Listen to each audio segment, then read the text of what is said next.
Welcome to everybody. We are going to call to order the Caledonian Community Schools Board of Education meeting for May 21st. If you could all rise for the pledge.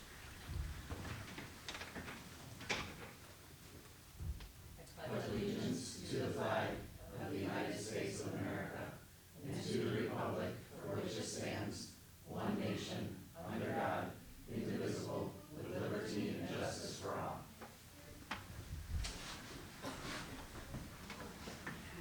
Thank you. Could we please have roll call? Brittany Barbara Garcia. Here. Kyle Clement. Here. Katie Isich here. Tim Morris. Absent. Jason Saidu. Here. Marcy White. Here.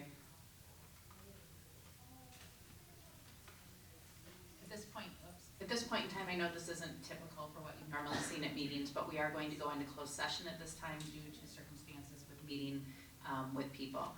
So as usual, when we come back, we will go through our normal meeting agenda and we will have an opportunity for interested citizens comment. As usual, we will have cards. I don't know where the cards are. Okay, cards are out back there. And so we would need those filled out prior to those comments starting. Can I have a motion to go into closed session? Motion. And a second from Kyle. We will be going into closed session under attorney written opinion, which is under Open Meetings Act 15.268, 8H, and then also negotiation strategy, which is under Open Meetings Act 15.268, 8C. Yeah, we do. We need roll call, please. Okay. Brittany Barbara Garcia. Yes. Kyle Clement. Yes. Katie Isich, yes. Jason Saidu. Yes. Marcy White. Yes. Thank you.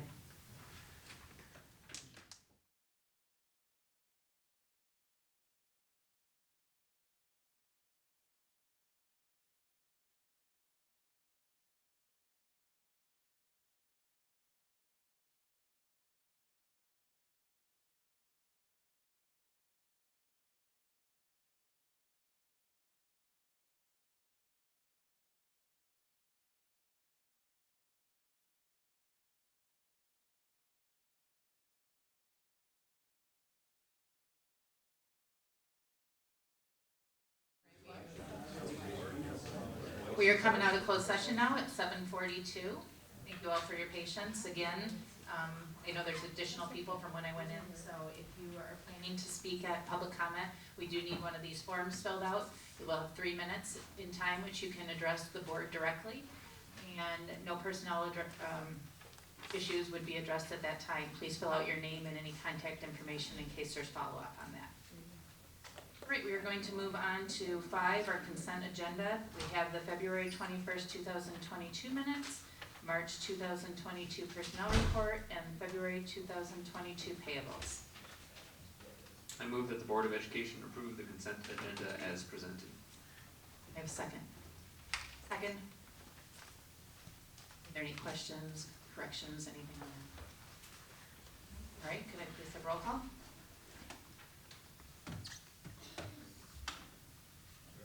Asper, yes. Clement? Yes. Barbara Garcia? Yes. Isich? Yes. Saidu? Yes. White? Yes. You have to be patient with us. This whole microphone system is a little different, so. Did that even work? Yes, it did. We're all good. Thank you. Motion carries. On to 6, which is reports and information. We have teaching and learning update from Ms. Rutkowski and Dr. Trober. You gotta hold it the whole time. Yeah. Okay. Hi. So Dr. Trober and I are giving a quick update on the teaching and learning priorities. This is from our feedback when we were in all 9 buildings this past spring, along with our community feedback and getting us community survey and staff feedback. So we're just going to talk about the high level topics. We've gone a little bit more detail in the curriculum learning committee. Next slide. Right? Oh, you can do these slides. Oh, you have a slide? I do. Okay. Where I point.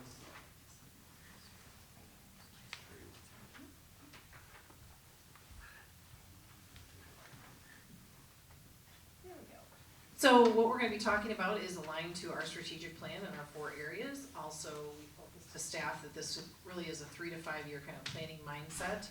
We're focused on research best practices, sustainable systems, and obviously feedback from our stakeholder groups. Our top 5 district-wide feedback pieces, I guess, that we heard over the 9 different building visits included counseling support. So this was stated in every single building in terms of addressing severe needs of students that are behavior, emotional, mental, and social. The second area was a common curriculum, just more focus on this across all buildings and all grades and all subjects. Our third most responsive feedback was about onboarding new teachers and just providing more integrated and ongoing support in the areas of instruction, curriculum, assessment, and professional development. Number 4 was more targeted professional development, but that was really more specific to mid-year hires. So when we've had a lot of, obviously, some turnover with paraprofessionals, et cetera. So this is more just specific to paraprofessionals who may get hired mid-year and wanting to provide them more ongoing support mid-year. And the 5th one was just district meeting structure. And next, click, Josh, just more horizontal and vertical time for conversations around curriculum across all buildings. So just a more chance to look across all of, like, let's example all of 3rd grade, but then across all of 3rd grade buildings. So the areas that we're going to just quickly highlight are, the first one is around curriculum, and just for everyone's purpose, this is essential for teaching and learning, and just assumes that with the right curriculum in place that we will have every student accessing rigorous academic experiences. The second area we'll talk about is instruction, and this is just the purposeful direction of the learning process by the teacher in the classroom. The third area we'll talk about is professional development, and these are just the tools and resources needed for high quality teaching effectiveness. Technology is, we'll refer to as a tool to convey a lesson or interact with students. And finally, assessment is about evaluating and measuring learning, essentially, progression, skills, etc. So starting off with the foundation this summer will be positive culture and climate focus across the district. Next slide, please, with capturing kids' hearts. This is available to all staff, so if there's any board members who have not signed up yet and still want to, there are available seats. And we will be doing that across the district, really looking at creating a positive culture and climate from the moment students get on a bus to the time they get back to their door at home. In our curriculum focus areas, our immediate areas of focus are going to be primarily at the 9-12 level for ELA, that's English, Science, and Social Studies. As you know, we've been talking about reproductive health. That committee has been meeting with a couple board members that are represented here this evening, and that recommendation will be coming to the board next month.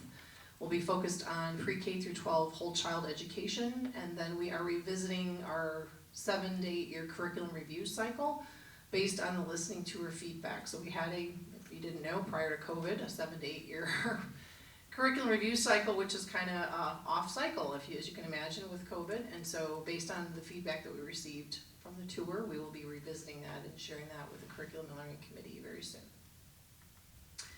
We are also going to be focusing in the core areas pre-K-12 on identifying what are the priority standards and assessments across the board that we want students to know and be able to do as they move through our system. And the secondary area will be in the non-core. In the areas of instruction, we'll immediately be focusing on looking at K-8 math interventions, establishing targeted programming for students who need additional supports. We'll be looking, as we mentioned in the top 5, just structures for grade level meetings, department meetings, and having just consistency across all of our departments and grade levels. Common planning time at the high school for more departmental time for teachers to be able to meet and collaborate. And then focusing on identifying what are the non-negotiables across the instructional practices in every classroom. We also heard about new teacher orientation, induction, and mentoring, and this will be starting this fall. We will be looking at the teachers who have been hired the last 3 years, which is approximately 40, and looking at an intentional professional development, induction, and mentoring program based on what we heard in the buildings on what those new teachers felt like they needed to have more of, and obviously we have to follow certain mentoring and professional development legislative requirements for both of those areas. So we are required to offer professional development days to new teachers above and beyond what we offer all of our staff. We also are looking at establishing Tier 1 So practices district-wide across all buildings. So I'll turn over to Dr. Trober to talk about assessment. Yeah, and so when we talk about all those different programs, we want to make sure that we have some sort of system that aligns to what it is that we want to measure in terms of learning. So with all those different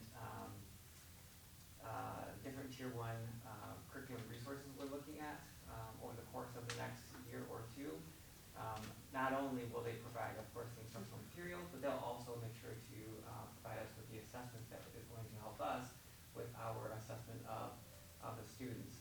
Beyond that, beyond the unit-based assessments, we also want to make sure that we have other measures in place whereby we can align or triangulate the data to make sure that we have effective feedback for us so that we can therefore go forward accordingly and measure our students and intervene where necessary. So you see both of those bullet points addressed there. Beyond assessment, we also want to make sure that we are looking at those subject areas that we have certainly targeted for instruction, but may not have targeted in the best way over the course of COVID. And so we want to go back and rewind to make sure that we have good processes in place for science and social studies as well. And then in terms of further assessments, I spoke to the diagnostics, if you will, those other measures beyond the unit-based assessments. And that's going to provide us with the ability to have robust conversations about what we are doing and how we are intervening at each grade level across departments, but then also allow us to vertically align and make sure that we are having a common language throughout our district, which is obviously going to help us intervene and build systems accordingly. And so earlier, Kristen spoke to the PLCs. That really is a process whereby we are looking at the data and making sure we are analyzing it from not only a horizontal, as I spoke to, but also a vertical process as well. And in summative assessments, there aren't many changes that have been identified by either the federal government or the state, but one thing we're going to be putting in place to make sure that we are having a common language throughout is the PSAT in 7th grade. We'll be implementing that in the spring of next year, as well as launching a warehouse to help us further analyze data and break it apart so that we can make sure to put good systems in place, as early referenced by such things as the PLC. So we want to make sure to find practices that would align and help us systematize all that we have spoken to regarding our instruction, curriculum, and assessments. And so then in the world of PD, of course, if we have these changes, we want to make sure to support our teachers and support staff accordingly. And so this slide really then speaks to what we are doing to build a systematic framework whereby we are continuing to support our teachers and support staff. Earlier you heard about Capturing Kids' Hearts. That's certainly the target area for next year, because that's going to really help set the foundation for all of those other detail work regarding instruction and curriculum. PLCs will begin to take place to some degree over the course of this next year, but really that's going to, we're going to hit the ground running, so to speak, the next year beyond, so 22 and 23. And then also, Kristen spoke to the induction process, and that's really targeting or helping our incoming teachers as well as our mid-year hires understand who we are, what we value, what we want to make sure that we teach. And then lastly, in the world of technology, of course, as we continue to implement and build systems and frameworks, we want to make sure to be able to support those with technology.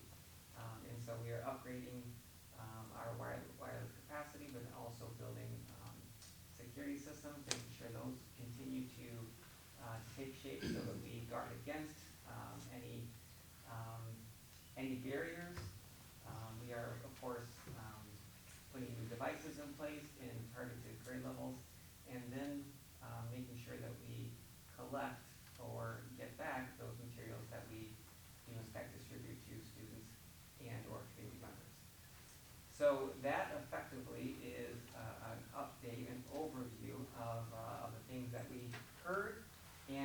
done relative to our plan. Questions, thoughts, comments, concerns? So I know at our committee meeting, you spoke a little bit about the assessments and what happens to some of the existing ones, and we talked a little bit about, you know, maybe over-assessing. Yeah. Just didn't know for the rest of the board, if you wanted to comment in that area as well, please. Yeah, so we don't want to over-assess. It's certainly never the hope of our systems. We do sometimes have to make sure that we see how something is taking shape before we can completely remove something that we believe can in fact be removed. And so there will be, over the course of this next year, the implementation of PSAT. You saw that. We think by implementing that, we can peel away from another assessment that we have at the middle levels. And so without having that information, we can't effectively do that. And so it's like any other pilot. We're going to put it in place, see how it does affect our operations, and then peel back accordingly. So that's where we're headed. Other districts do in fact incorporate PSAT at 7th grade, so we are talking to them actively and making sure that we understand what they've done so that we can implement a best practice at that point. But it's never the hope of over-assessing. Instructional time is what we are trying to actually maximize. So. And can I just ask you to also explain a little bit more about how you prioritize these items? I know that you talked to us a little bit about that in the committee as well, but I think it would be helpful for everyone to hear because there were items that, you know, you had to prioritize. You can't do everything at once. So can you talk a little bit about that? Yeah, so I want to go back to a slide early in the presentation and ask Kristen to speak to that.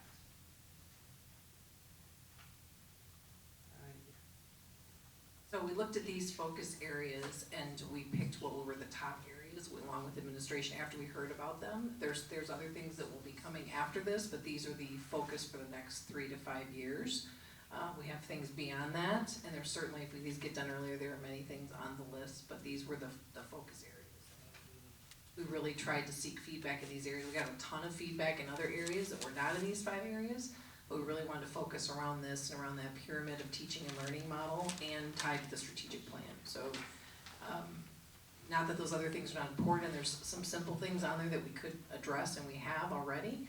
And then there's other things that are probably more like a 7 to 10 year idea of things that we would need to get some of this basic stuff in place first. So more will come as we get moving and updated on just what we've progressed here, and then what will be happening next. And I'm sure some of that will be taking shape with the next strategic plan in 2024. And then also that the feedback that came our way, not only was it a matter of going into buildings, all the buildings and seeking feedback, but it's also a matter of seeking feedback from the community as well. Thank you. Any other questions?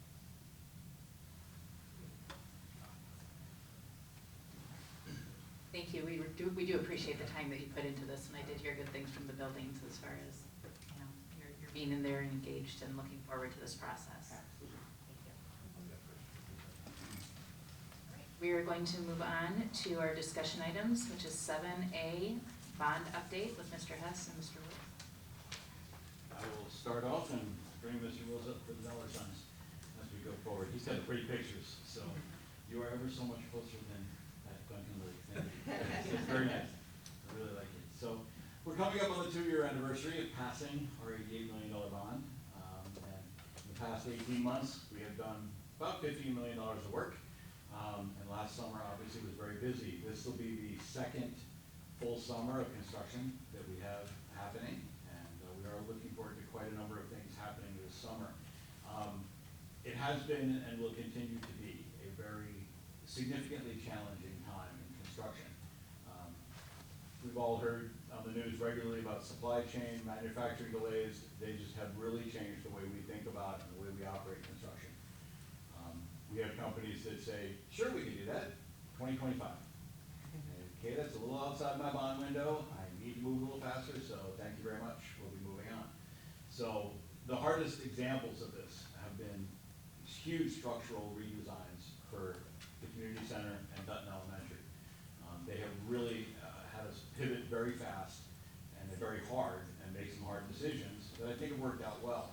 on a smaller scale, Duncan Lake Middle School, where we're still waiting for the installation of fire-safe aluminum framing and fire-safe glass at their office, originally planned for back in July of 2021. So it will hopefully, if everything goes well, go in over spring break. Parts are all here, just make sure we have bodies to install it. So we continue to work closely with all of our partners.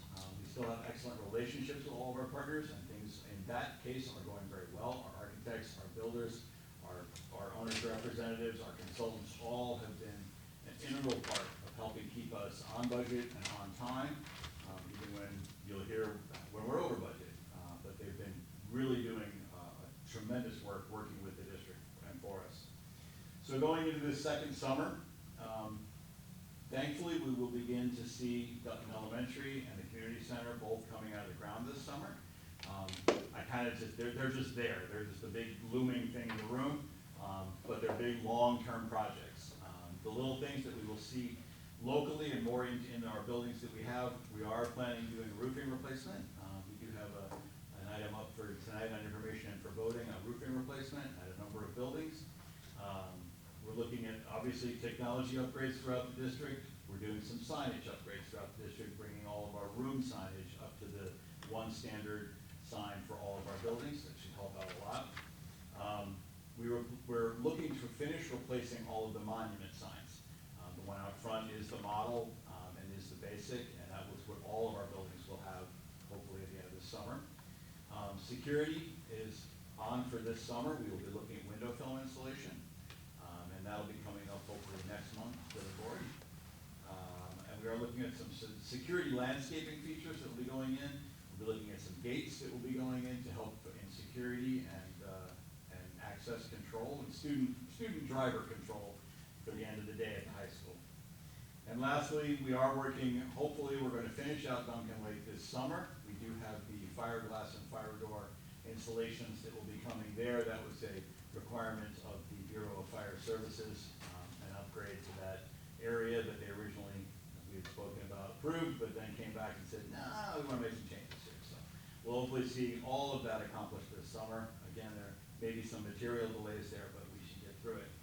I remind everyone that the bond information, all of our updates, a lot of pictures. The pictures have been slow to come over the winter, but we're going to be hitting that again, starting up. They're all available on the bond website, through the district website, and our bond team can be reached directly through an email there.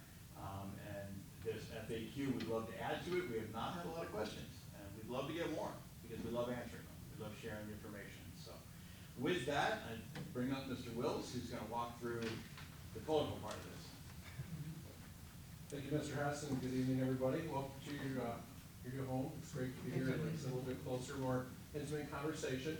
So this is our quarterly board update. We do as part of our engagement for Caledonian Community Schools.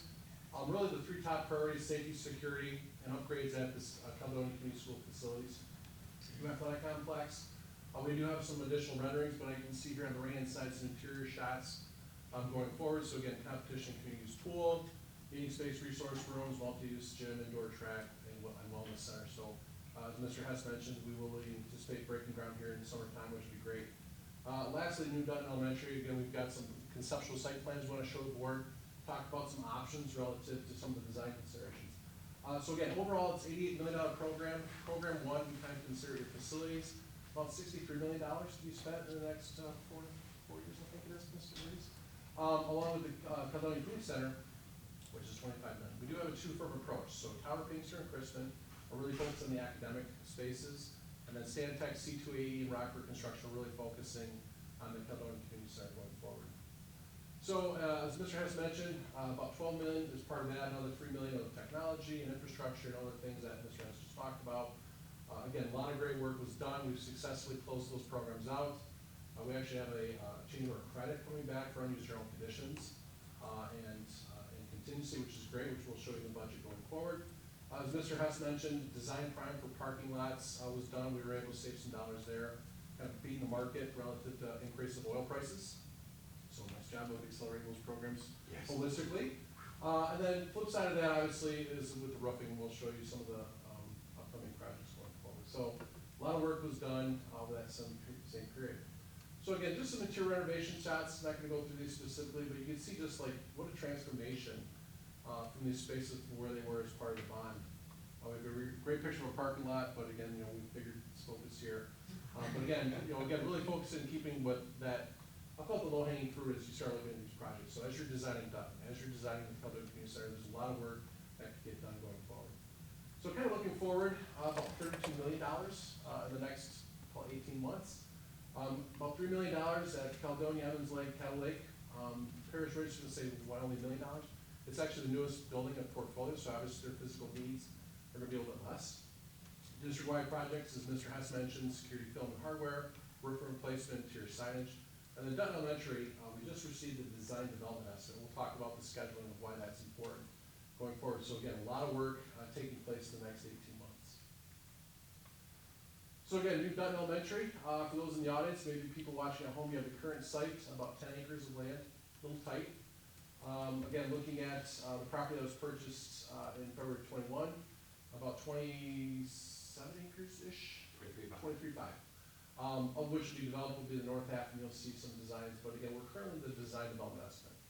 So the course of the design project, you have schematic design, which is more of a conceptual, focusing on what's the program look like. Then you move into design development, you move into construction documents. So we're able to actually get estimates from the construction manager as we go through these, so the district can make some decisions relative to maybe increasing square footage or increasing scope of site work, things of that nature. We're targeting 60,000 square foot, which is actually the initial plan estimate. We're still at just a little over 60,000 square feet. And a lot of participation from Dr. Martin, instruction, the principals, et cetera, to really confirm that. So again, we're looking at late summer to break ground. One of the things you'll see in the board packet is actually the precast that locks us into the queue to get the exterior walls in October. But at the end of the day, we're still targeting that fall 2024 completion. So these are just some representative images provided by Howard Pinkster, who's the architect engineer. So again, what does the playscapes look like? How do you incorporate some of the landscaping? So again, understand there's some wetland delineations, there's some forests, or woods I should say. On the site, again, separation of parents and drop-off bus loops, things of that nature. Maybe some canopies, some entrances, really to create like a wow factor as you approach the facility. The next thing I want to show is again, just some rendering. So I think you've seen the concept design. This was presented, I think, at the update in the spring. So again, you've got two entrances off of Patterson, one off of 76. We have had a chance to meet with Eagle, which is the DNR. So there's some delineated wetlands that are on the north side.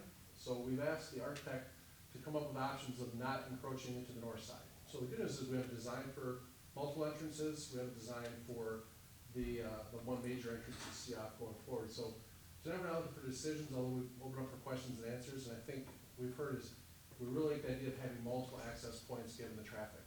So part of that design development estimate, we've asked the construction to break out both options. How does it impact the overall schedule? How does it impact the overall costs? Well, I just want to show you the building is still 60,000 square feet, and that's kind of staying the same going forward. So again, no decisions tonight, but love feedback from board members and administrators as we go through there. Switching gears a little bit. So again, what you see here is actually the precast systems. So again, you can still do some wow factor with precast. So we're still having angular roofs. Still have an introduction of the purple and the blues and some of the LED lighting going forward. Mr. Breeze loves the cash flow on the left, so we're at the height of it. We're going to spend about $1.3 million, $1.4 million a month of construction over the next 16 months. So once it comes out of the ground, it's going to go very, very quickly. So we're targeting that summer 24 turnover. So I think initially it was January. As Mr. Hess said, we went from a structural steel design to a precast. We saved about $1.9 million. So we didn't have to cut scope. So the project size is actually larger than what was proposed in the bond. Still staying within that $24 million budget that we have for that program.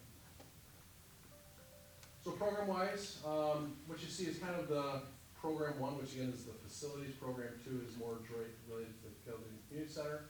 $88.09 million. We've committed about $44.9 million. So we've complied with the Department of Treasury's spend rate, which is awesome. They want you to spend it as quickly as possible to avoid arbitrage. Going forward, about $24.8 million of actual cost completes. And then from that, we've been able to actually realize about $1.47 million of soft costs through professional acquisitions, accelerating the time frame. As Mr. Hess said, doing design prime, which is really going directly to the the vendors.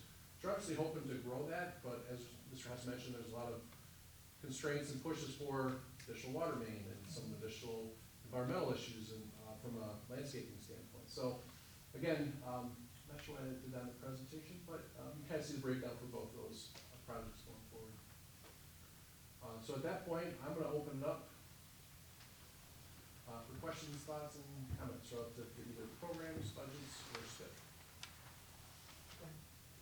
Do you know when we will know if we can have that second entrance exit into Dutton for the wetlands stuff? Yeah, so last Friday we got the, how many pages was it? A lot. So they've really broken down like concrete flooring and base and ceilings, and so our team's gone through that. There's actually an internal meeting with the construction architect, ourselves, and the district next week, and then so our thought is by the April timeframe, we'll be to come back to the board and say, here's the budget for Dutton, here's the revised schedule based on what we know. We assume that the precast panel will be awarded and we'll lock that queue in and get the dates. So I'm thinking the April timeframe, we would come back and show you how you would finance, potentially whatever those costs were for either options, so. One of the challenges that, I just want to make the full board aware, we really, is that better? So one of the challenges, I want to make sure the full board was aware, we really wanted to try to have an entrance off 76 and another one off of Patterson for a number of reasons. But as the prices started to escalate, just kind of post-COVID challenges, this particular site escalated about $2 million, and then there was some additional ask that we're still working through with township officials. So we're really working hard to keep the scope of the building intact. Ideally, if we can work it out, we want to do that. If we can't and we have to come back later, we can figure that out too. But this one, more so probably, well, both of them, this in the community center, both got pushed back a couple months as we just had to really try to figure out how to deal with those escalating costs that were no one's fault, just the reality of the building constructions during this point. I think what you mentioned, certainly the cost and looking at that with everybody involved, but I think it also mentioned, which I think was Jason was asking about, was the environmental aspect of it. Will those answers, did you say you will know that as well? Yeah, so for instance, the secondary drive you see on the left-hand side, we kind of have an idea of quantities, soil conditions, things of that nature, then what would that line item be for creating a bridge to get across, the drain, et cetera. So again, that'll be delineated out. So it's more about the cost, it's More not about about the cost. approval to use that space? Okay, gotcha, thank you. Any additional questions, Jason? Oh, sorry, Julie, go ahead. Was the second drive, was that for bus? Yeah, so actually the way it works is you've got, we'll start with the concept on the left-hand side. The bottom drive you actually see would be the drop-off.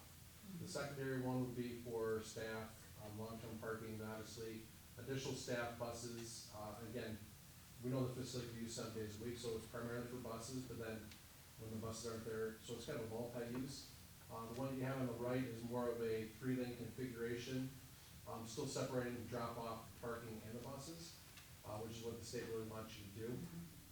But I think as Dr. Martin mentioned, when you just look at like the surface of asphalt, things like that's where a lot of the additional costs are, is asphalt's not where we've been. So again, our job is to help provide educated decisions for the board. So here's option A with costs, here's option B, and I think Dr. Martin's point is like how do you phase it? And again, we're targeting right now, by fall of 24 this is open. And so the question is, we can bid it out and then hold off and see where prices go. I mean, there's a lot of different strategies of how to do it. We just want to make sure you kind of saw both options, get your feedback, and then work with the architects, the construction manager team to again, provide the best information to make some decisions. Jason? I don't know, maybe Sarah or Dr. Martin for this. With things like HVAC and technology and things that have to go into there, are there ways that we could offset those costs with something from like the ESSER funds or other grants that we would get, that we could then take that money and apply it towards a bridge to go over the wetlands? The only thing that we could possibly look at for ESSER funds for this would be HVAC. It couldn't be used for anything else.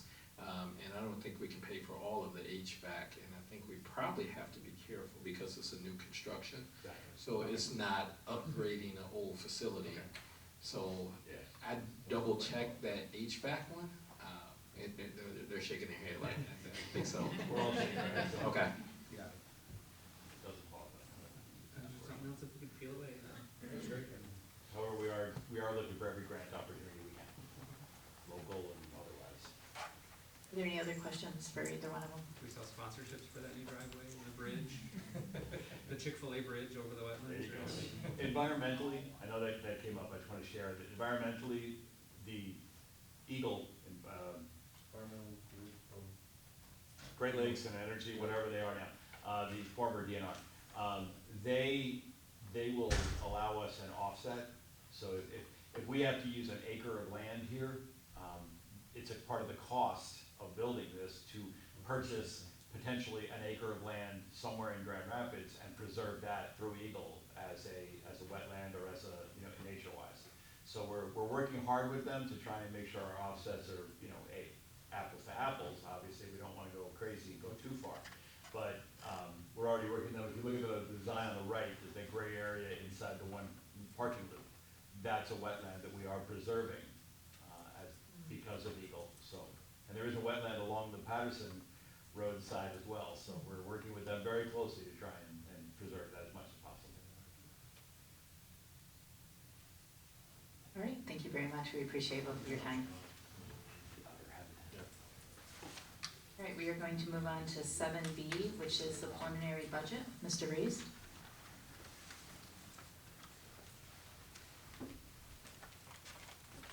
So it's budget season again. It's that time of year where we start looking and anticipating what our next year budget will look like. So I am providing a handout because as you'll see in a moment, the screen does not show this as well. Also, we will be posting this onto our district website. So that will be accessible for the public to be able to access as well. So in looking at our budget projections, we come to this and we of course have to make assumptions. So the assumptions that we're currently making, on the revenue side, our biggest funding source is on a per pupil, the foundation, per pupil allocation. So with that, we're looking at a flat enrollment. So the past couple of years, we have seen decline. We're anticipating then next year being flat, meaning no decreases happening, but yet no increases. On the foundation side, that's our per pupil foundation allowance. The governor's proposal right now is at $435 per pupil. So that is what we're currently putting into our budget. It still has to work through the House and Senate and go through the process, but we are anticipating that we will see some sort of increase, so we are budgeting the governor's proposal at this point. On a positive note, Caledonian has always, since we had a higher foundation over the years, we've always been receiving that 1-2x formula. We were receiving the base foundation increases for years as the state's been working to equalize funding across the state. So this past year that was accomplished, and so districts are all funded at the same level now. So with this next year, this will be the first year that we're actually receiving the same increase as other districts that had always been receiving a higher amount. So that's exciting for us. So that is what's being budgeted in our preliminary. Also what is included is our ESSER 3, the initial ESSER 3 funds. So that is estimated at $1.6 million. There's an asterisk here and there's a note because we are also estimated to receive an additional $3.8 million in that 11T ESSER 3 grant funds. And that 11T is that portion for districts that don't have as high of percentages of at-risk populations and subgroups.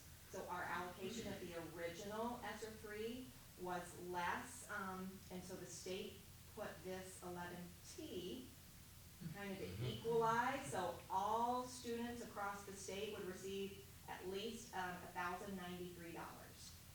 So our portion of that then is estimated $3.8 million.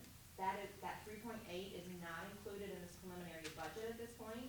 we're still working through what that would look like and estimate costs. So we will hope to have that prior to when the board votes in June, to adopt for next year, but at this point it is not included. And that 3.8 million can only be spent on those subgroup populations. So that's a little bit more challenging than the initial 1.6 million. Then on the expenditure side, what is included is our current staffing to date, and each of the current staffing groups contractually has steps, and so each group is going up a step, and that is included in the preliminary. Also included is a 4% increase for employee insurance costs, and an 11% increase in our gas electric costs. And then on the expenditure side is also an increase of 1.6 million of that ESSER 3 allocation. So it's in the revenue and in the expense side. So what is included in that ESSER 3, that 1.6 million? So after we had different community, staff, student sessions, did a survey, got feedback, the focus areas were around mental health supports, extended learning opportunities, and additional opportunities for intervention. So right now we have estimated $610,000 budgeted in the mental health supports and staff, and then we have $430,000 budgeted in the extended learning, and we have $560,000 budgeted in the additional opportunities for intervention. And that is those are estimates, so that's based on data that we have today, but that could fluctuate. And then again, there's a note, more will come, so you will hear soon about what's happening with the 11T, that 3.8 million. So then here, each year we come with some scenarios, because we put the budgets together based on information we have to date. So we are guesstimating what will happen. So this first budget scenario, one is what we will be using on our preliminary budget, and what we'll be basing the budget will take to the board in June. And if you click on that, so the format of this is, there are quite a few years on here. Typically we wouldn't show so many years in one document, but with the pandemic happening, it throws things a little bit, so I wanted to have a pre-pandemic year. So we have the 18-19 year, and they're audited numbers, the 19-20 and the 20-21. So those are done, they're audited numbers. There's a total revenue, total expense, and then what was our either addition or shortfall at the end of the year. In the middle is our current amended 21-22 budget. That's what the board approved in January for January budget amendments. So in that, we're looking to pull $1 million from our fund balance right now. Then you'll see too at the bottom, there's a projected fund balance amount. So currently in the middle there for our January budget, we're projecting to end the year at a 9.2 million fund balance, which is just over 15% fund balance based on expenditures. So then on the right three columns, that's what we're really looking at going forward. So we have the 22-23 preliminary budget is in that third to the right column. And that's where we're looking at 61 million for revenues, 62 million for expenditures. So we're looking to pull out about $870,000 with those things on that first slide of the assumptions. So it's current expenditures today. There are a few areas that have some increases, the increases of steps with our staff. And so that's where that's sitting at this point. Then when you go out to year 2 and year 3, there's assumptions at the top. So in the prior 5 years, I took an average increase that we've received from the state in our foundation, which is $100 per pupil. So that's what I'm using for year 2 and year 3 is that 5-year average. And then you can see, and with our current staff going up a step every year, you'll see if we do nothing else, that just continues to erode away. So by year 3, we'd be looking at pulling out 4.3 million, which would, of course, decimate our budget. I have a couple other scenarios that we'll look at, but if you don't mind, are you able to scroll, like, to the other pages on here, like, scroll? Maybe not. There's, I think you should go out and go to the number 2. which it's fine, you don't need to. If you look at your reports, and it's gonna be on mine, the detail behind this, is where the numbers are coming from. And so the first group is our revenues, and so it's separated by color group, and the first group is, I believe, blue, and that's all our state aid. And then each of the numbers and cells that are in yellow, those are all what make up our foundation allowance. Then when you move on, I believe the next color group is our federal, revenue from federal grants, and then, or local, and then federal, and then other. So that's how the revenue is broken down. And then you'll scroll through and it breaks things down on the expenditure side. And the first section on the expenditure side is all our staffing. And there's typically between 85 and 90% of our expenditures are in staffing. So that outlines both on the wage side and each type of benefit level, for a total compensation and what that is included. And then it breaks down all our other function areas of the district, for a total at the bottom. So I have that on scenario 1, and that will be linked to, and on our website. So then, if we click to our scenario 2, so this takes the same information, but what we've changed in here is looking at what if, so the last 2 years we saw a reduction. What if this past, in the current year we're working on, we saw just about 50 student decline. What if we still see a little bit of a decline next year, and we saw half of that still in a decline? So if we took 25 student decline, kept our governor's proposal of revenue, and then $100 average revenue going forward, this is what that scenario looks like. So it looks like for next year, 22-23, if we see a loss, 1.1 million, and it moves out. So that would be, that's another scenario if we happen to lose additional students. What does that look like? So then on the scenario 3, that says on more of an optimistic look, what if we gradually start seeing students come back? So in that third column to the right, that's looking at what if 25 students return. And then you'll see, then we're pulling $640,000 out of fund balance, and the revenues remain the same in each of these scenarios, for the foundation increase. And then this is also projecting in year 2 and in year 3, each year, gradually, like 25 more kids coming back each year, and then that's what that looks like. So really, this time of year is where we are looking at scenarios, and as we find out more information and it gets determined at the state level what's really gonna be going into this year's budget, we can make those adjustments prior to June. But at this point, we're using, scenario 1 at a flat enrollment, with the governor's foundation increase. So our next steps, we'll be looking at all of those requests from each of our, buildings and departments. This didn't put any increases in our budget yet. It also didn't put any reductions at this point either. We're not looking to make any reductions at this point. So questions? When you look at the MIPSR's cost, whether it's the stabilization or the cost offset, my understanding that's to get to, or shifting the liability to the district for an accounting purpose to fully fund the MIPSR's. Is there a point in time that ends, or are we expecting Yes. that additional cost to just continue? Continues for a while. It doesn't end until like 2036. So we are anticipating that they could change that and shorten the timeline, but that's not happened yet. Yeah, okay. Not happened yet. And then in regards to when you talk about the 85 to 90% on compensation, is there a best practice for that, a range? I mean, that's where we've been. Is there a best practice around the state or country on where we should be on that number?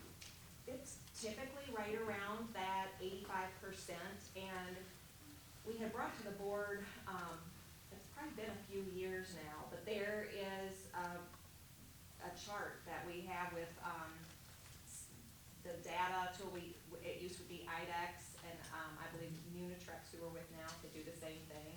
But it shows, okay, there's this line, and districts that start the year before they start having really financial troubles is when that staffing numbers start getting out of alignment, and that it's really exceeds. Typically though, 85% is about where all districts are, but yes, that teeters upwards. What, do we have a number of do we have a number of what that is when you say teeters upwards? I would love to know No. what that, I mean, I see we're, floating between 85 and 88%. So I'm just curious to know I would like to know that information, where that, I know it won't tell us definite, but where we're at, but at least. We give us could enough. pull that information again, from our data center, because it's gonna involve pulling all the information from across the state for all districts, and where did that hit? So with that updated information, what does it look like, and then where do we fall within that? Okay. This is a tool that we are using. Several years ago, we had contracted with a firm to come in and help walk us through, like, what does this look like to do projections? And we had Don Sobey at that time come in and walk us through that. And one thing I really like about this tool is, it includes all our contracted services as part of compensation. So that is also included in that number, and you can see on the report it's tiny. But it shows in there each year what the percentage is, and it includes that. Whereas the report, when they look at, like on the Unitrex where that chart was, it does not include contracted services. So when I see that number, that makes me feel better that, Yeah, me too, so they pull that out. yes, Okay. yes. That's good. Yeah, just, Mr. Reese, if we could maybe just pull that number and put it in a Absolutely. update for the board, because it is really important that we all kind of understand where we are with that. In general terms, if you're around that 85%, you're kind of in the sweet spot. Once you start getting 90 or above, you're probably going to be significantly cutting district operations, just because it's all in salary and staffing. You still have buses, utilities, you still have athletic programs, supplies, materials, on and on and on. Generally, when you start seeing it dip much below 80, then you gotta issue the other way. But we'll try to get that information and put it out to the full board, because it's important that we keep track of that as well. And last question, I know it probably takes a lot to get this pulled together, but if you can pull fund balances of the local districts too, just Yes, so. and I do have that as a note, to Okay. gather that data and get that to the board as well. Great, thank you. Yes. Thanks. Any additional questions for Sam? Thank you very much, appreciate it. Just be aware when you go to post yours, the one that you had up on the screen didn't have the corrected years on it. Yeah, the numbers were the same. The numbers are exactly the But same. the year, you had the 23, 24 in the last two columns, so we just. Oh, so I do have a corrected. We have the total. correct version. I probably did the wrong. linked Yes, or linked yes, wrong. because we have the correct version and the numbers are exactly the same, it's just the years are different. So if you're gonna post it, just so you know, so you don't get questions. Yes, thank you very much. Thank you. All right, we are going to move on to discussion items, which is 7C, a Chromebook purchase with Mr. Hubble. I like full of sleep. So, not so exciting. We're at the point now where we are in a sustained replacement cycle for our Chromebooks. And then with the last building project, there was a large number of Chromebooks that were purchased, and then we kind of had to work to get into this replacement cycle. And last year was the first year where we were fully in it, and we also shifted to purchasing the Chromebooks in the spring instead of the fall, or late summer, which really was making it difficult to get them out deployed into the buildings. So this is on your agenda as a discussion item for a Chromebook purchase. I'd like to bring it back to the board next month for approval when I actually have bid amounts, which I believe should be available in early April.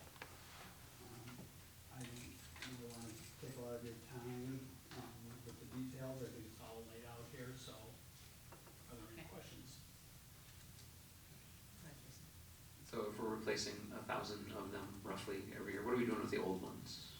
So there's several things that we do with the old ones.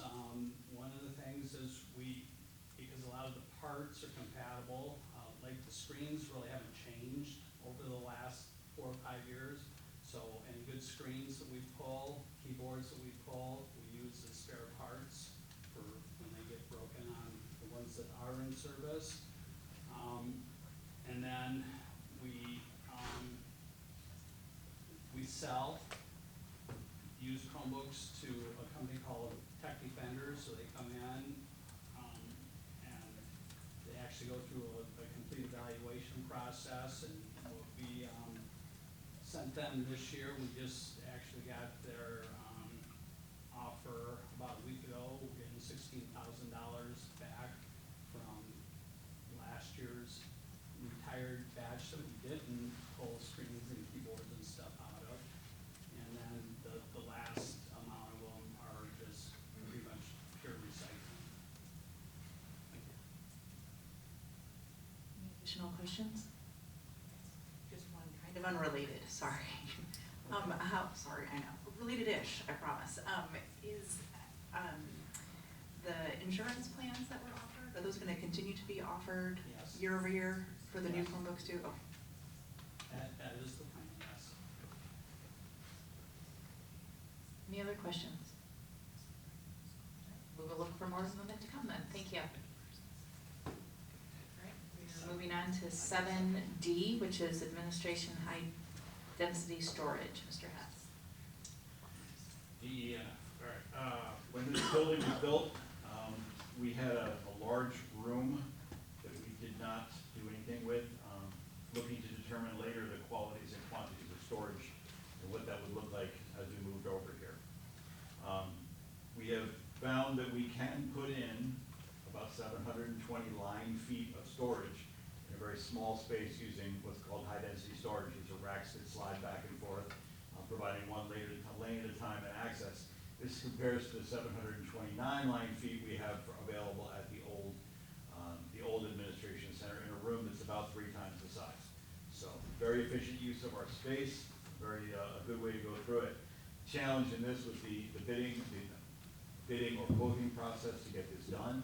Unfortunately, again, we run into that time factor. And one vendor that came back and took the proposal, went out to a number of other vendors and said, what can we do, when can we do it? 2025 was his earliest, window of opportunity. Our first request that we had out there working with our furniture consultants through the bond was with a company called Mayline, who has since, like I said, just gone silent. I'm not even sure if they're still in business. So we do have a valid, solid quote through Custer Office Services. We worked with them at the bond. They've done the furniture at every project so far through our architects, and they are proposing to install it for $38,441. This is not bond funds. Again, this is from the general fund public improvement. And that will be back next month. Any other questions? Is there any ongoing fees or costs associated with? Nope. It is installed and we get the instruction manual on how to upkeep it, and we call them for any major repairs. But these systems rarely require much. An occasional bit of lubrication in the track, and that's about it. I wasn't sure if they made them all digital yet. We talked about that. Any other questions? I guess you have subscriptions. All right, no, we're good with that one, thank you. Then we will move forward into bond 2020 roofing. You can go right ahead. Still here. Bringing up in the bond this summer, we were approaching to do all of the roofing replacements and roofing upgrades that we had planned for the bond. The original plans and the original submission to the state in the bond had a very small number for Duncan Lake. And absolutely no one's fault other than it was just planned that way. And through the diligence of our consultant with Structure Tech and paying a lot more attention to detail, we have a much larger area of that roof that does need to be very much upgraded. It's not inclusive of all of it, and there are still work to be done in the future that we need to move on, but for now we need to move on about 65,000 square feet, where we were originally planning on about 3,000, so it's a very large difference. Nonetheless, Structure Tech worked with the district to produce the RFP. We did get 3 vendors providing proposals. We had a number of other vendors interested in a product called liquid applied roofing. And originally, we did not look at liquid applied roofing. We looked for the full built-up replacement. Take off the old roof, build up a new replacement with the insulation and the rubber coating. We came in significantly over budget with the original RFP, significantly. This caused us to really go back and take a good look at some of the liquid applied options. Our preferred vendor through the bid process, Tecta America, working locally through Schwickert's Tecta America, I believe out of Jenison, they were able to provide us with a lot of information and the best quality liquid applied roofing. Liquid applied roofing is usually poured on or sprayed on. There are a lot of qualifications that go into whether or not we could use it. Our high school is a almost perfect opportunity to use a liquid applied roofing. Our current roofing would stay there. It would be repaired, patched, cleaned up significantly. In this case, there's not a lot to do on it because it is in good condition for its age. And they would apply the roofing material, spraying it directly over the top of that. The warranties on liquid applied are still the same as a full application. So we would get a 20-year warranty on this product just like we would for a full replacement roof. So at a much, much better cost. So the entire budget for this project, you can see there through Schwickert's Tecta America, $5,210,333,333. Getting tired here. And you can see the fees for Structure Tech to provide oversight and continuing their consultancy through this project. I will point out that that is less than half of what we would pay, what we would be paying to our architectural firm for the same work. The architectural firm has a 6% billing for this on this, and Structure Tech has a 3%. So we're saving again some significant dollars there. Any questions on roofing? I have kind of a question, I guess.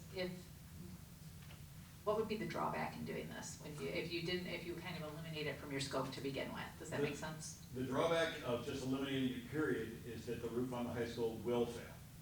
It is original to when the roof was built in 1995, so it is beyond its actual life expectancy at this point.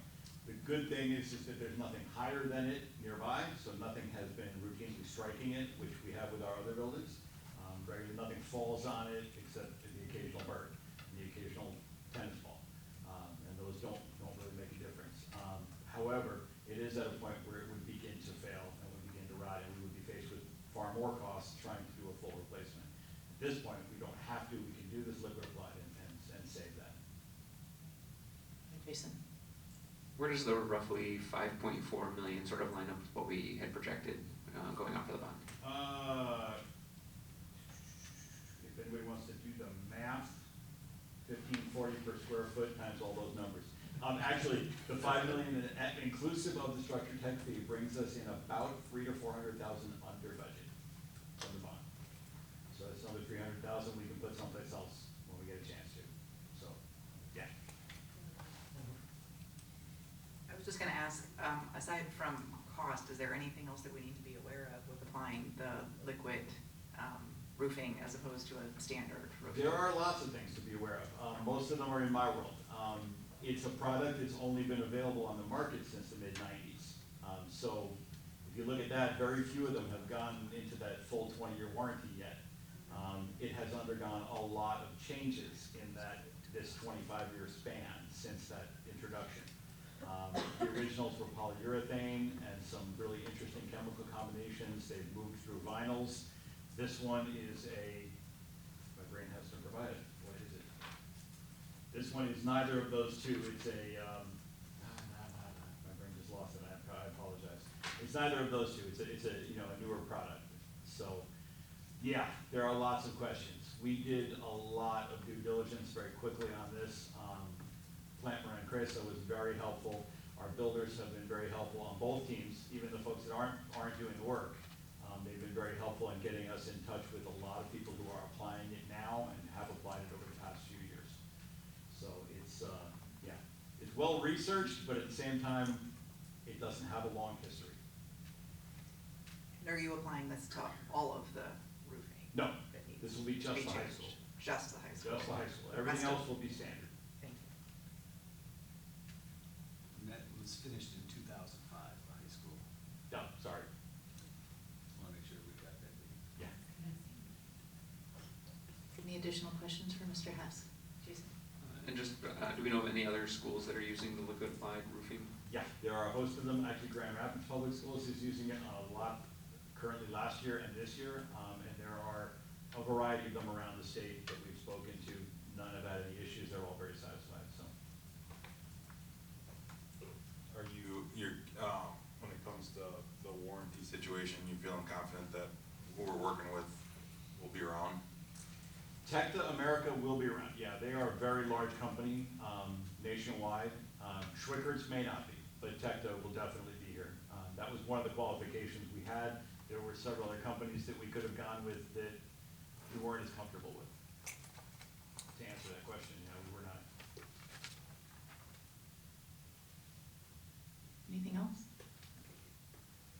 All right, I think we're good there, thank you. And then on to 7F, which is on 2020 Dutton Elementary Big Pack 1. Bid Pack 1 for Dutton Elementary. This is kind of a very nice kickoff for me to say it really is happening. We needed to secure a place in line for the construction offsite of the precast concrete slabs. So we issued Bid Pack 1 ahead of time of all the other things that will be coming, and they will be several months away as yet, but we needed to secure that place in line. There was a full RFP presented by Tower Pinkster and Crispin Company to get out there. It does indicate that one bid was open. This is not a reflection on the project or anything other than most of the bidders involved said, well, we can deliver your product in late 2024 or 2025, very much outside your window, so we're gonna decline the bid. The other portion of this is that the business of precast is very regional. It's very local because of the shipping and costs involved. So for every turn of the wheel further away, such as the companies in Lansing, or even it's just south of Holland, it becomes cost prohibitive to ship, and Kirkstrait is right around the corner of Granville. So they were able to come in at the best possible price for the lowest, for the materials to get here. And a place for us to have it here in October and ready to go.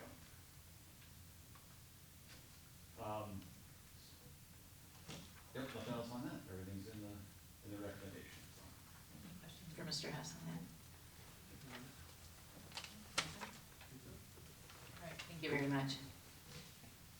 All right, we're gonna move on to 8. Before we do it, this is a little reminder too, if you haven't turned in a public comment card and you are planning to speak, could you please get those turned in? Thank you. 8 is our board and superintendent reports. We have a curriculum and learning committee. The Curriculum and Learning Committee met on March 15th, 2022 at 7:30 a.m. There was public comment on the curriculum review process. The questions were deferred to the end of the meeting, and we had a discussion at the end of the meeting.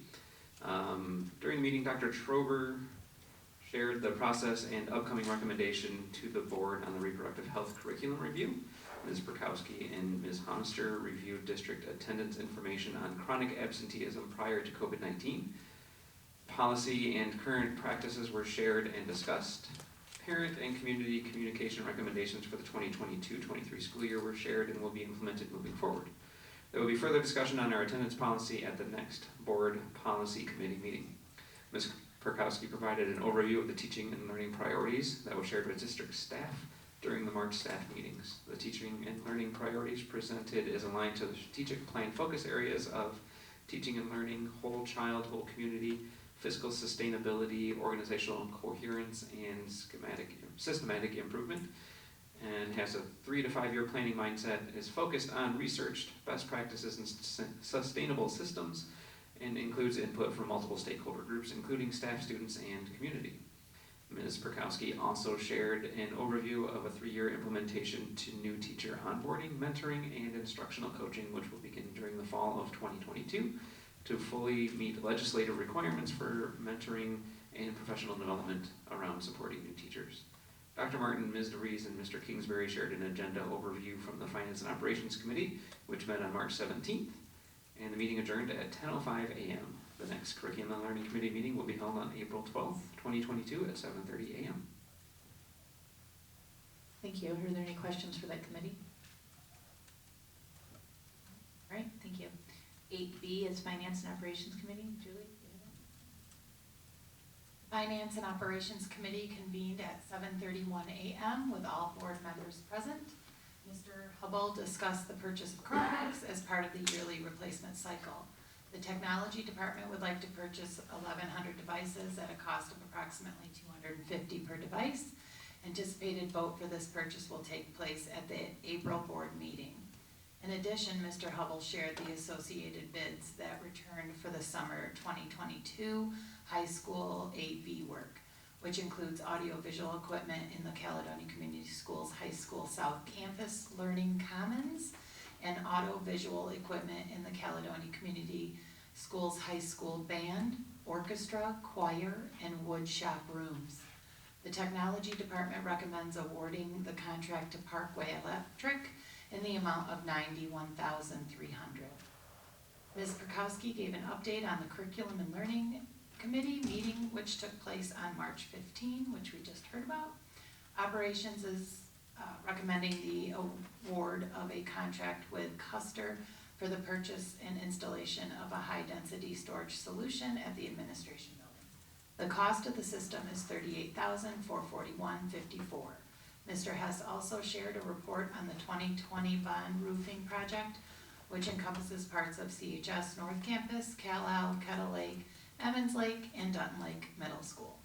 The Operations Department recommended awarding the contract to Wickert Roofing with oversight from Structure Tech in the amount of $5,381,183. Mr. Hess discussed the Dutton Bid Pack 1 and the recommendation to award Kirkstra Precast $2,676,860 for concrete panels to begin construction of the new Dutton Elementary. Structural steel was considered.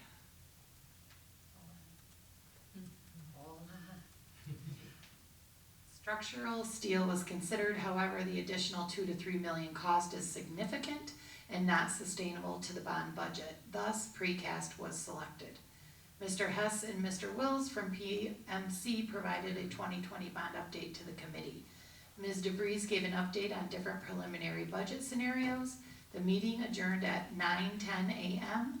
The next Finance and Operations Committee meeting is scheduled for Thursday, April 14, 2022. Thank you. Question? Yeah, can I ask a question? I should have asked this, Mr. Hess earlier. Does moving to the precast bring the budget back in line with where we originally expected it was going to be? That portion of it, yes. That portion, thank you. Yes. That particular line. Thank you. What do you mean by that? What do you mean by Careful answer. There was some other adjustments we had to make to the scope of the project as well to bring the whole thing in line. But changing from steel to concrete was a big portion of that. Yeah, thank you. Any additional questions? All right, thank you, Julie. On to 8C, which is board reports. Do we have any additional board reports? Jason? So yeah, I was fortunate enough to attend the Caledonian Education Foundation board meeting last month, which was a week after our meeting. So it was some really good discussion on them, and they want to build a relationship with us as a board. Dr. Martin went to the meeting, I think, the month before me, so I had really big shoes to fill and probably fell way short. But ultimately, it was a good meeting. Just asking, things that we see or that I see from my perspective as a board member, and trying to come up with ways that they can be some supportive as well. So thought it was really good, and if you have a chance to go to one, I would highly encourage. You do a great job, thank you. And thank you to the board members that have been out in buildings, getting some marches, rain month time into. Also, the Adopt a Road section has to be renewed this year. So the dates have not come to me yet on that information, and I think that Ms. O will get them probably sent to her at the central office. address, so let me know when you see, I did change the address with them. So, thank you. On to 8D, Superintendent Report. Okay, not as long this time. One of the things I just wanted to make the board aware, and just those in the community, we had 2 dialogue with doc sessions that was open to anyone in the community last week, so we were happy to see some people out and asking good questions, and good back and forth conversation with myself and some of the board members who were able to attend. We do plan on having a similar meeting, but with the PTO leadership from all of the buildings sometime after spring break. So we will follow up with that as well. You heard some of the other stuff, but just kind of a reminder, if there are any interest from board members in participating in Capturing Kids Heart training this summer, please let us know so that we can get you those dates and get you signed up if you are interested. Also, there was information shared that really speaks to, as the curriculum team went out to meet with the staff and hear from the people who filled out the survey, just continue trying to help our students with some of the behavioral support, some of the mental health awareness issues that seem to be an issue across the state and across the country. We're continuing to try to move forward in that area, so we just put some information about expanding, enhancing emotional health grant that is out, so we'll be exploring that as well moving forward in the future. And I think that's all I have for now. Any questions for Dr. Martin? All right, thank you. At this time, we have our public comment. Do I have any?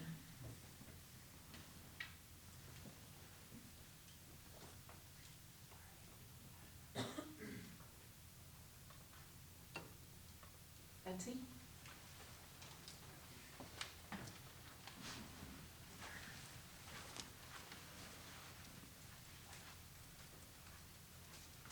So I wrote down a whole bunch to say, but probably won't say it again. You know, sitting here listening, and I get to see all your budget stuff. It's really interesting to me. I've been hearing for the last couple months how we're losing kids. Did you ever think why? Why is Caledonia losing kids? And why are other people gaining our students like me? I should have 2 kids going to the school. I have 1, and 1's leaving. Why? For education. I sat with a teacher, and she told me how discouraged she is with education. She's been a teacher here for over 30 years. She wants to leave. Common Core, MI Star, she told me she talked to the curriculum board. MI Star is so bad, and they've been telling the curriculum board for 2 years. Can't teach it for kids. Yeah, we see it's bad, but oh well. Why don't people want to come here anymore? I moved here because it's a great community. I don't think that is great. I'm actually leaving Caledonia jaded, where I want to say, forget everything, I don't want anything to do with you. That's heartbreaking to me, and it should be to other people too, because I'm not the only parent that feels like this. So instead of saying, well, we lost how much money with the 50 kids that we're losing? We lost $1.6 million last year because of all the kids that left. Why did they leave? It's not because of COVID. I'm telling you, it's not. I wanted to have my family established here, graduate here, from preschool to high school. I'm running out the door, happily. I can't wait. And I'll tell you, we're going to a private school, and I got to sit in to see what they do in their classes. It's night and day from here. And you can say it's because of private school. But our school, I sit through the meetings, we get so much more money than them. Why is our education failing? Now I have stats, I'll just send them. We're rated so low. Out of all the schools in Michigan, in math efficiency, in reading, I say Common Core. You guys want to get Common Core? Fine. I choose to go to a different school. But you have to look in the mirror and say, why are people leaving? Why don't people want to be here? Because it's a great community. And I'm sure most of you are, all of you are great. Our teachers are wonderful here. I have nothing but good things to say about the staff, the teachers. But there's a huge disconnect with what I see in board meetings in the actuality of the situation that's going on, shouldn't be losing this many kids. And you don't think you're gonna lose kids? I talk to parents almost every day, they wanna pull their kids out of school. They can't do it anymore. So here's 2 that are gone next year for me. I know at least 5 or 6 other families that are leaving. The school my kid's going, they said, oh yeah, you're from Caledonian too, we have a ton of you people coming over. And it's just the truth. That's sad. So be better. Because everybody wants you guys to be the best school. But it's not anymore. And I can tell you, like, I tell people my kids go to Caledonia, and they literally laugh at me. And it's not for everything. I think our elementaries are phenomenal. I would recommend anyone go to our elementary schools. After that, not so much. I would really honestly, instead of worrying about the social emotional learning, put education back. You'll get kids back. Thank you. We're gonna move on to 10 action items. 10A is summer 2022 high school AV technology bid package. Speak again. So, last month for discussion, we had the summer 22 high school AV technology bid package in front of you, and I'm bringing it back this month for hopefully for approval. We had 3 bids, which was not what we were expecting. We were expecting more. This is really kind of a small project compared to what a lot of companies are looking to do right now. One of the bidders was disqualified because their bid was not complete. It was the low bidder. The other 2, Austin Parkway, were within actually $75 of each other. Parkway was $75 lower. Both companies are outstanding. I've been completely happy with either one, so we went with the low bid. It is considerably over what we had estimated, although I'm not surprised by that. Everything is going up, materials, labor, it's just a struggle, and I think that our consultant is realizing that they are gonna have to make some adjustments to their estimating. This is the second time we've seen this now. But I am still moving forward. I still think it's what we need to do. And so I'm asking for you to approve this. Any questions?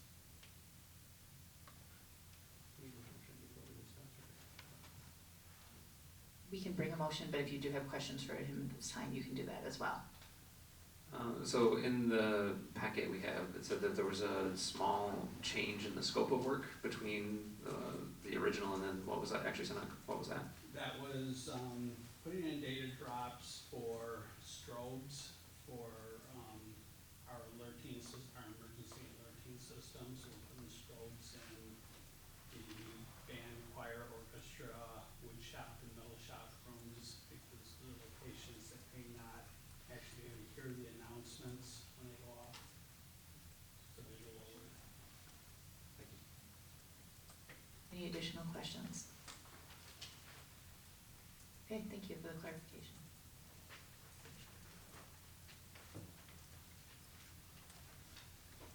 I have a motion.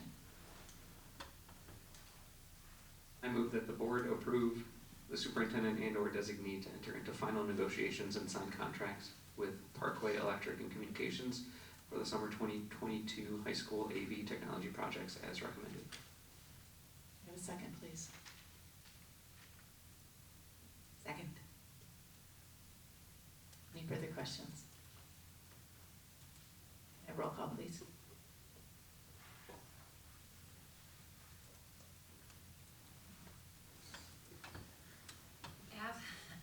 Asper, yes. Clement, Yes. Barber Garcia, Yes. Isich, Yes. Sadu, Yes. White. Yes. Motion carries. On to 10B, the bond 2020 roofing. Just in case there are any more questions.